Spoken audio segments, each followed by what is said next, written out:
Ayon kay AFP Chief of Staff General Jesse De Llosa, hindi nababahala ang AFP sa banta ng dating chairman ng Autonomous Region in Muslim Mindanao, Nur Miswari. Tiniyak ni De Llosa na handa ang sandatang lakas ng bansa na mapanatil ang kapayapaan at kaayusan sa lalawigan ng Mindanao laban sa anumang grupo na magtatangka ng karahasan.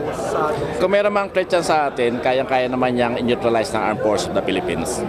Naniniwala din si De Llosa na sincero ang Moro Islamic Liberation Front sa kanilang pahayag ng kooperasyon sa AFP na pangalagaan ng seguridad sa lalawigan, lalo na ngayong binubuo ang Bangsa Moro Region kapalit ng ARMM. Iyon ang dapat na gawin natin, especially dito sa hanin namin sa sandatahalang lakas ng Pilipinas. We will fully cooperate dito sa framework agreement na pinirmahan. Ang MIL po ba, inasahan nyo talaga magko-cooperate ng todo dito?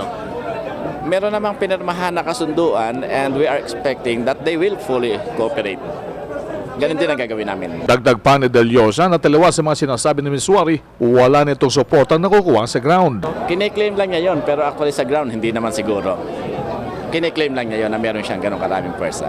Yung BIFF ngayon, wala na sila doon sa Camp Omar actually, and we are hunting this group, especially Umbracato. Tinura ni De Llosa mga bagay nito pagkatapos ng okasyon sa pagbibigay niya ng departure order sa nagretirong si AFP Vice Chief of Staff Lieutenant General Reynaldo Mapagu, ang pangalawa sa pinakabatas sa hanay ng AFP. Iyan ang DZRH News sa Campo Aguinaldo, RH 911 Bing Pormento, naglilingkod sa pagbabalita.